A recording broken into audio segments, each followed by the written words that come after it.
Tubers and trolls, welcome back to Telesplash Gaming. I'm Chris. Today I brought a special guest along with me, good friend, longtime gamer, Jesse. Jesse, thanks for coming on and joining the channel today and giving some of your insight.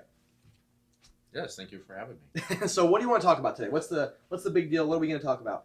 Well, today I think we're just gonna do a little rundown of some of our quote-unquote bucket list games. Yeah. Games that, for whatever reason, throughout the years, we've played, a whole bunch of games, pretty much non-stop gaming, got something in the console, but for whatever reason, just missed on these ones. Yeah. But, wanted to give them a try, and so hopefully at some point we'll find a gap in our gaming to do it. them in. No, for sure. Well, and for me, a lot of it's been I've been playing, like he said, nonstop. But there's so many systems and so many games. And growing up, I only had a I went from Nintendo to Super Nintendo to Nintendo 64. So I missed a lot of the Genesis. I missed the PlayStation originally. So this is a good time with the retro gaming becoming so popular. I'm in a position now that I can get some of these games. I'm able to actually buy them or download them with the newest content digitally. So for us, it's just some bucket list games that we've wanted to play but never had a chance to. So with that being said, Jesse, let's start off. What's your first game? As a PlayStation guy, Yeah. really, I'm just gonna kind of lump the whole series together because there's a bunch of them. But Final Fantasy. Okay. Hold on. So you're telling me you've never played a Final Fantasy game? I played 13.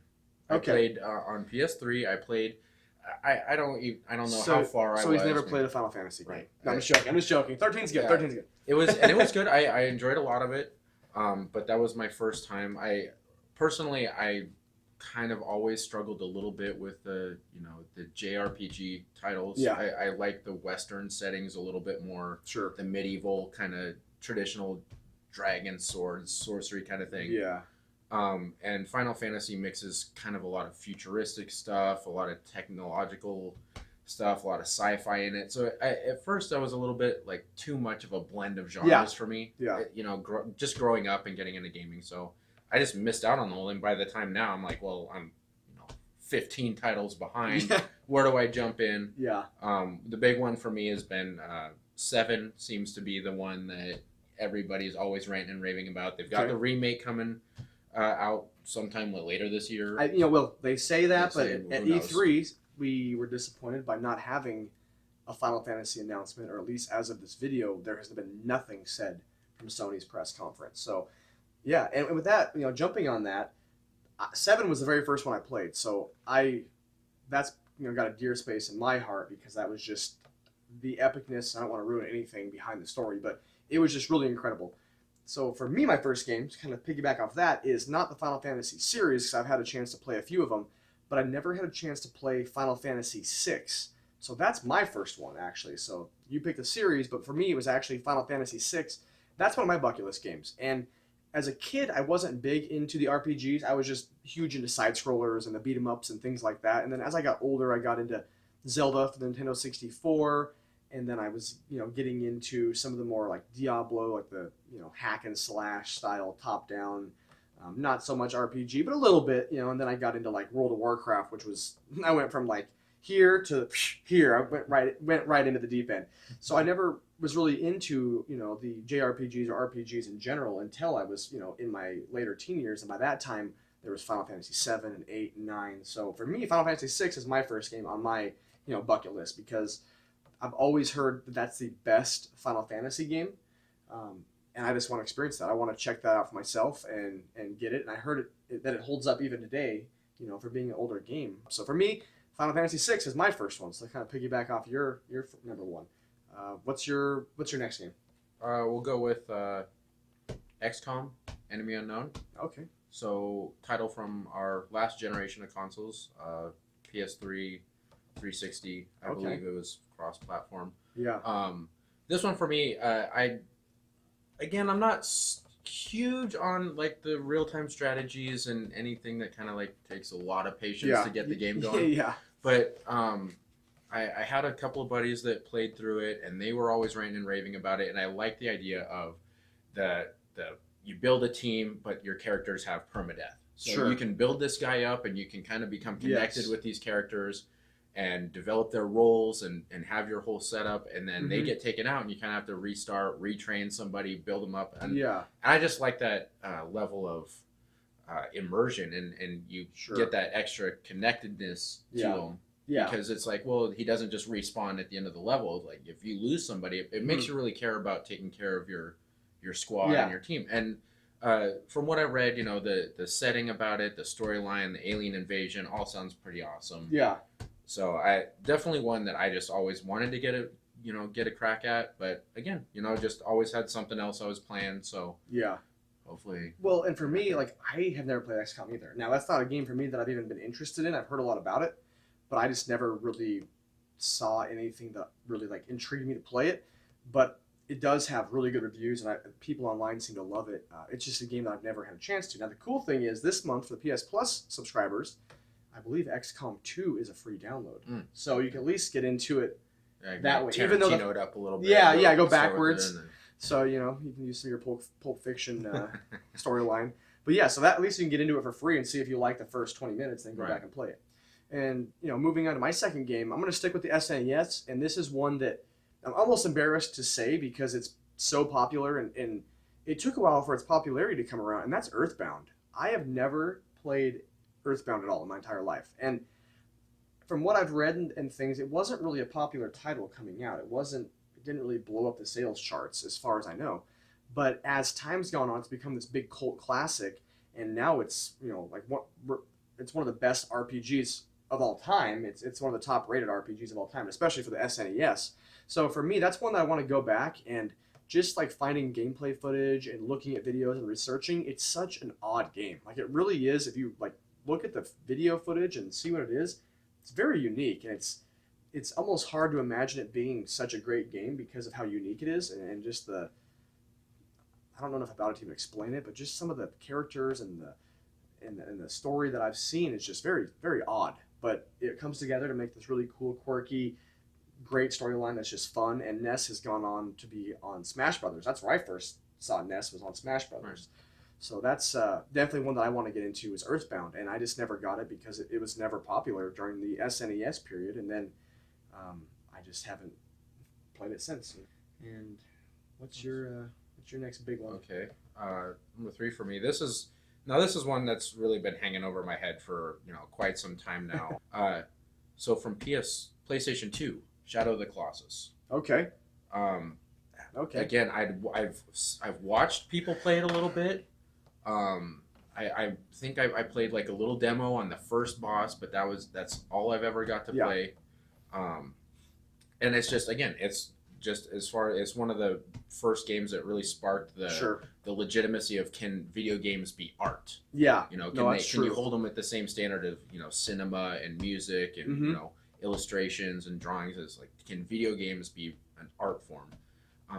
And just I like the scale of it. I like how it's from everything I've seen, it's not a very busy world. Yeah. It's just a big sprawling landscape, and you're just fighting giant beasts, and it's just kind of the simplicity of it, just how critically acclaimed it is, gamer acclaimed. Everybody's loving this game, and again, just like Final Fantasy VII, I kind of might be lucking out here that they have the updated edition now. Yes, they reported it over for the PS4, so I might be now. I have the dilemma: do I go back and try to play it as the original and get it in its true form, or do I just play it, updated with the updated visuals and controls and whatnot? All right, so what do you guys think? Shadows of the Colossus, PS4, PS2.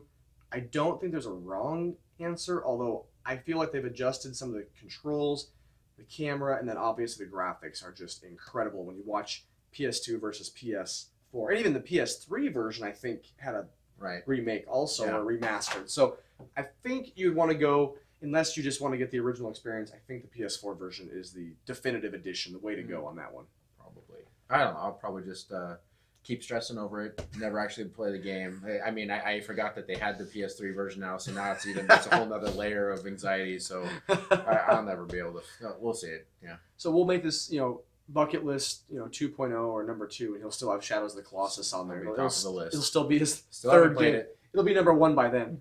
So for me, my third game on the list is going to be for the Sega Dreamcast, and it's Skies of Arcadia. And the reason I never played it is because the Dreamcast was not a hugely popular system in my neighborhood when I was a kid. Everybody went from the Nintendo 64 or the PlayStation right to the GameCube or the PlayStation 2.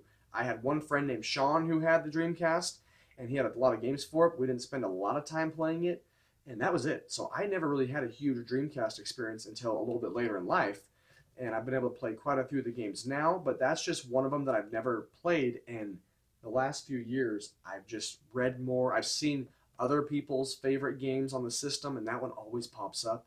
And I believe they had one for the GameCube that came out. I think it was a sequel. As far as I know, maybe it was a remaster, but I think it was a sequel. But I still want to play the original Dreamcast because Dreamcast is that system where, Dreamcast, PS2, Xbox, those games still kind of hold up. The graphics were just getting to that point when you said, wow, that looks so real. Can they get any better? And obviously they have. But at the time, that was like the first system. Yeah, that was the first system where I went, whoa, these are the best graphics. I remember seeing. This is real 3D. Yeah. I remember, I think it was Test Drive or whatever for PS2, and I was like, this is the best. Like, nothing gets better. It's like playing a movie. And then now we're like literally almost playing movies. So that's my third game. Skies of Arcadia. It's a great game from what I've read. I just want to get into it and play it and check it out myself. So, number 4. Okay, number 4. For me, sticking along the same lines of playing something more on the artsy side of games, Journey. One that I can't. I mean, I'm kind of a little bit of a fraud for having this on my list because I downloaded it onto my PlayStation. They shoved it in your face already. Oh, it's just sitting there mocking me, and you have to scroll past it to play your other games. Yeah, I have to. I look at it every day. I look at this game every day, and I skip past it to go to whatever game that I'm grinding away on. And it's kind of, again, it's just one of those where I know it's not a super big investment. It's not a very long game, my understanding.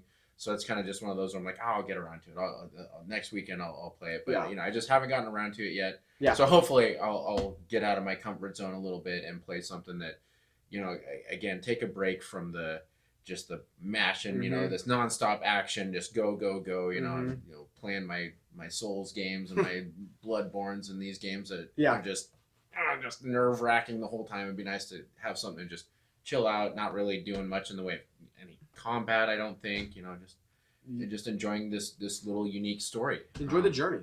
Enjoy the journey. So stupid. So I played Journey. I took my PlayStation out of town one time, and I think I forgot to bring any games with me besides what I had downloaded at the time, and the hotel Wi-Fi was terrible. So I played Journey, and it was shorter than like a standard movie. I think I beat it in like 2 hours. But it was incredible. I mean, the very beginning was so odd. And the whole game is odd. To explain to someone who's never played it, it's better off to show them a 30-second YouTube clip and saying, this is what you do. And even then, it doesn't make any sense. But it was a very pretty game, very fun. And for completionists out there, it's a very easy platinum trophy. So if you're looking to get that completionist trophy, this is one of the easiest games on the modern consoles to get that trophy for. So yeah, I had a chance to play it. But yeah, you got to get into that. So it's so short. You've taken naps longer than that, so you might as well plug that game in on the daily. So my 4th game is the complete polar opposite. It's not relaxing. It's not the most beautiful game. That is Resident Evil 4. Now, Jesse and I had the pleasure of playing Resident Evil 7 together the whole time. We started together. We only played it when we were together hanging out. And we played Resident Evil 7, Biohazard 7. And Lights out. Lights out. 2 grown men curled up in blankets, just sharing their Star Wars blanket. But we played that, and it was incredible. It was from the beginning to the end. It was fun, and that's what Resident Evil should be about. And I know 4, I think, was really the pinnacle from what I've read. And 4 was just, the reviews were great, the graphics are great. I've always been intrigued by it. I played 1, I played 2, I played a little bit of 3. Never really played 4. I did play 5 because it was co-op, and I thought that was really cool. Looking back, it's fun, but it wasn't really the essence of what Resident Evil is about. So I really want to get back into 4. That 7 made me want to play 4. Really, is what happened. So 4 to me is kind of the next one I really want to get into before they have a new game. And then Resident Evil 2 remake at E3 just got released or announced, and I got to play 4 before that comes out. So that's my number 4 is Resident Evil 4. I think we're on to our last game for this bucket list. Yep. All right, number 5, bring it on home. So again, sticking kind of a little bit more modern, not diving way back into the history of gaming, like you could. But One for me, to complete the trilogy, Dragon Age Inquisition. I played the first two, loved them, put a lot of hours into them. Uh, Both kind of had a little bit of their criticisms. The two kind of got, it got a lot of flack for, not having a lot of original dungeon design. It recycled a lot of its interiors. It had, it was kind of almost an unfinished game. Like a lot of the elements were there. The character building, the choices, the branching storyline. Okay. I loved all that. The gameplay. By the end of that game, I felt so powerful as a character. So I loved a lot of it. And then it seems like they really paid, attention to a lot of the outrage that a lot of people had over it and fixed a lot of those issues for the third one. So I'm kind of looking at, kind of the pinnacle of this series that I've enjoyed. And I still it just didn't buy it when it first came out. And then the next game came out and I got that one. So, it's pretty inexpensive now at this point. So, as soon as I get a break in the action, I, get that one in and I know it's just going to be a big chunk of my life. Just right there back into BioWare's hands. So looking forward to it, though. Try not to stress too much over character creation because that's just always a So Jesse spends about as much time creating a character as he actually just playing as a character. It's 3 or 4 start overs every time. Play the first couple hours and then I want his hair to be different. We all have our, moments. So, for me, I did play that one. That was one that I played right when it came out. I think there's quite a few expansions now that I never had a chance to go back to, but I played it and I've never played 1 or 2. So I kind of came from a blank slate and I put it in and I thought it was so unique. I hadn't played too many games where you can pause the action and kind of adjust the battle as you go. And that was incredible. And just it was a really pretty game. I mean, the dragons were awesome, seeing the dragons, the animations and stuff. So for me, Inquisition was really fun. Like I really enjoyed that game. Towards the end, I was ready to beat it, not because I didn't enjoy it, because I took so long to play it that I was just ready to play something else. Like it took up so much of my time that I needed a new game. So there's that. And kind of going off the RPG, my 5th one is also a little bit hack and slash, and it's more of a nostalgia trip because it's known as a good game, but not like a great game. It's not someone's like all-time greatest. It's Baldur's Gate Dark Alliance 2 for the PlayStation 2, the Xbox, I think originally. And I have the original Baldur's Gate Dark Alliance for my PlayStation 2, and I played that a ton. I would redo the levels, I would grind. There wasn't a ton of expansion, so you kind of had to do the same levels over again. But at the time, I just come off like Diablo 1, quite a few years earlier, and I hadn't gotten into Diablo 2 yet. And so that was kind of my fix in between was, Baldur's Gate Dark Alliance. So I played that, and that was kind of my dungeon crawler hack and slash, and I really loved it. So now I'm ready to try out Dark Alliance 2, even though I know it's not going to be quite as good. It's not going to hold up with, all these other like Pillars of Eternity. I went over Diablo 3. It didn't quite get me, but, if it's... It may not hold up to what the modern title. Yeah, modern title. But I do want to give it a try. Baldur's Gate Dark Alliance 2. Never played it. It was kind of a rare game. I mean, it's kind of expensive. I don't think it was a super good seller. I'm not sure why. Maybe it came out towards the end of the PS2. It came out in 2004, and I think that was still during, before some of the other consoles. But it just didn't really catch on with some of the gamers. I'm not sure why, but it's like $50 on eBay. $50 you can buy, on flash sales, a couple brand new games for PS4. So I think that's why I never picked it up. It's just when I have $50 to spend, I'd rather buy something that I'm really looking forward to, like a new game, and that's it. But I think. Even talking about this list and just looking up, information on it, it's really made me want to go back and play it. So that's my final game, Baldur's Gate Dark Alliance 2 for the PS2. That is 10 bucket list games from Jesse and I, 5 apiece. We'll probably have a part 2 and a part 3, and it sounds like Shadow of the Colossus will be on all of those all those videos. So it'll be a quick video for the Shadow of the Colossus. But yeah, so let us know what you guys think. I mean, for bucket list games, I mean, I think we all have with all the systems. I mean, how do you play all the games? I mean, even if you did nothing but game all day, there's just so many that there's always those games that kind of get away during the time. But this is, the best time to go back and play those, especially with all the conventions and the shows and YouTube. You can do the research, with online. So I don't know, Jesse, what do you think before we sign off here? I'm still just, I don't know. Am I going with a warrior class? Am I going with a caster in Inquisition? Is the guy going to have a beard? Do they have tattoo options? These are the things that I don't know. This is Well, Jesse contemplates these major life decisions. Guys, thanks for tuning in. Let us know what you think of your bucket list games. Please like, comment, subscribe. I hope to see you guys again in a couple weeks. Thanks a lot.